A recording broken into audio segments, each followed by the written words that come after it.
22 तारखेला अयोध्येमध्ये राम मंदिराचा प्राणप्रतिष्ठा सोहळा पार पडणार आहेत। अवघ्या देशाचं खरं तर याकडे लक्ष लागलेलं आहे। रामाच्या पदस्पर्शाने पावन झालेल्या नाशिकमध्ये देखील हा सोहळा मोठ्या उत्साहात पार पडणार आहे। आपण जर बघितलं तर मुख्यमंत्री एकनाथ शिंदे यांनी 20 तारखेपासून दिवाळी साजरी करा असं म्हटलं होतं आणि त्याच पार्श्वभूमीवरती आकाशकंदील बनवण्याचं काम हे कलाकारांकडे सध्या सुरू आहे। आपण समोर जर बघितलं तर भगव्या रंगाचे असे इको फ्रेंडली हे आकाशकंदील सध्या साकारले जात आहे। त्यावरती श्रीरामांचा फोटो असेल, यासोबतच आनंद दिघे, बाळासाहेब ठाकरे, मुख्यमंत्री एकनाथ शिंदे, यासोबतच नाशिकचे पालकमंत्री दादा भुसे यांचा देखील फोटो बघायला मिळतोय।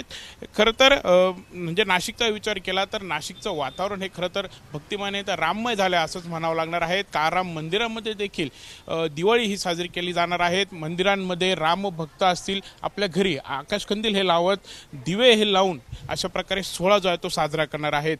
नक्की कसं हे काम सुरू आहे आपण जाणून घेऊयात। प्रशांत परदेशी आहेत, हे जे आकाशकंदील म्हणतात त्यांच्याशी आपण बोलूयात।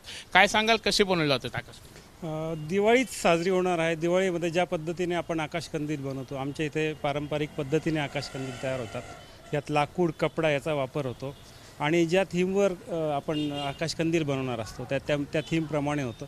यंदा रामाची प्रतिष्ठा सोहळा होणार आहे अयोध्येमध्ये आणि एक अभूतपूर्व वातावरण आहे, त्याच्यामुळे भरपूर मागणी याला आणि त्या पद्धतीने आम्ही ज्याला जशा आकारात हवे तशा पद्धतीने कंदील बनवतो आहे। तुमच्याकडे सध्या किती अशा ऑर्डर आल्यात? आता एक 40-50 कंदील आहे मोठे, आणखी मागणी होते, परंतु दिवाळीचा मोठा सीझन झाल्यामुळे सगळे आमचे जे काही कलावंत ते सगळ्यांना एकत्र करणं आणि बोलवणं, सगळं रॉ मटेरियल तयार करणं याच्यात आमची बरीच वेळ जातो आहे। आपण बघत आहोत अशा प्रकारे त्यांचं काम हे सुरू आहे। त्या आकाशकंदिलांना मागणी देखील मोठी आहेत आणि आता या 22 तारखेच्या सोहळ्याकडे खरं तर सर्वांचं लक्ष हे लागलेलं आहे। वातावरण जे आहे ते कुठेतरी भक्तिमय झाल्याचं दिसून येत आहे। कॅमेरामन किरण कटरेसह प्रांजल कुलकर्णी, एबीपी माझा, नाशिक। एबीपी माझा, उघडा डोळे बघा नीट।